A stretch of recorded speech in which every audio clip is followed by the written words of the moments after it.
નમસ્કાર દર્શક મિત્રો, આપ જોઈ રહ્યા છો આજકા ભારત ન્યૂઝ। મુખ્યમંત્રી શ્રી ભૂપેન્દ્ર પટેલે ભજન મંડળીઓને સામાજિક સમરસતા અને જાગૃતિનું મોટું માધ્યમ ગણાવ્યું।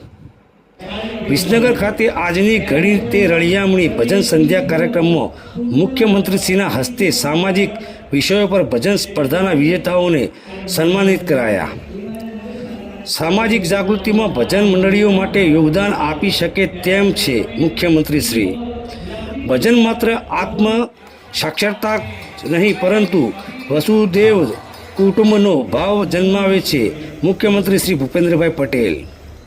વિસનગર 12 ઓક્ટોબર 2025 ગુજરાતની ભક્તિમય અને સાંસ્કૃતિક વિરાસતને જાળવવા દૃઢ સંકલ્પ સાથે વિસનગર ખાતે આજની ઘડી તે રળિયામણી ભજન સંધ્યાનો દિવ્ય કાર્યક્રમ યોજાયો હતો। મુખ્યમંત્રી શ્રી ભૂપેન્દ્ર પટેલ આ પ્રસંગે જણાવ્યું હતું કે વડાપ્રધાન શ્રી નરેન્દ્ર મોદીના જાહેર જીવનના 24 વર્ષ પૂર્ણ થવા નિમિત્તે આપણે જે વિકાસ સપ્તાહની ઉજવણી કરી રહ્યા છીએ તેનો મૂળ મંત્ર વિકાસથી વિરાસતને સાકાર કરવાનો છે। મુખ્યમંત્રીશ્રીએ ભારપૂર્વક જણાવ્યું હતું કે ભજન અને ભક્તિ આપણી વિરાસત છે। ભજનની શક્તિ એવી છે કે અલગ અલગ જાતિ ધર્મ અને અર્થ વ્યવસ્થામાંથી આવતી બહેનો જ્યારે ભજન કરે છે ત્યારે બધું જ ભૂલીને ભગવાનમય બની જાય છે। આ ભક્તિ ખરી તાકાત છે। મુખ્યમંત્રી શ્રી ભૂપેન્દ્ર પટેલે જણાવ્યું હતું કે વડનગરથી વિસનગર સુધીનો આ વિસ્તાર શાસ્ત્રીય સંગીતના તજ્ઞો ભૂમિ રહ્યો છે અને મહિલાઓ સંતોનું પણ ભજન મંડળીઓમાં વિશેષ પ્રદાન રહ્યું છે। તેમણે ભજનના મહત્ત્વને સમજાવતા કહ્યું કે ભજન માત્ર આત્મ સાક્ષાત્કાર નહીં જ પરંતુ વસુદેવ કુટુંબ એટલે કે સાથે મળીને રહેવાનો ભાવ જન્માવે છે। વડાપ્રધાન શ્રી નરેન્દ્ર મોદીના સૌનો સાથ સૌનો વિકાસ સૌનો વિશ્વાસ અને સૌનો પ્રયાસના મૂળ મંત્રને પણ આપણી આ સંસ્કૃતિમાં રહેલું છે। મુખ્યમંત્રીશ્રીએ ભજન મંડળીઓના સામાજિક યોગદાનને બિરદાવતા કહ્યું કે જ્યાં લોકો ભેગા થાય છે ત્યાં સમાજ જીવનને આવરી લેતા વિષયો પર પણ ભજનનું નિર્માણ થાય છે અને આ રીતે ભજન મંડળીઓ સામાજિક જાગૃતિ ભાઈચારો અને સમરસતાનો સંદેશ ફેલાવવાનું મોટું કામ કરે છે। તેમણે આદરણીય પ્રમુખ સ્વામી મહારાજનું ઉદાહરણ આપ્યું કે જેમણે પોતાના કામ ભજન કરતા અને કરવાનું ગણાવ્યું હતું જે ભજનની તાકાત દર્શાવે છે।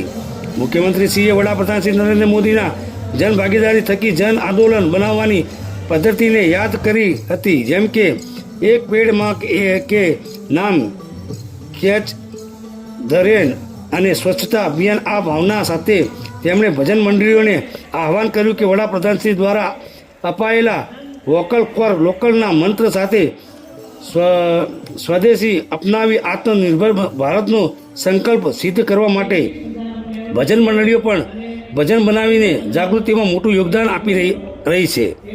આ પ્રસંગે વિસનગરના ધારાસભ્ય શ્રી મંત્રી શ્રી ઋષિકેશ પટેલ દ્વારા ભજન મંડળીઓને ગીત સંગીતના સાધનોની કીટ આપવા બદલ મુખ્યમંત્રીશ્રીને અને તેમના આભાર વ્યક્ત કર્યો હતો।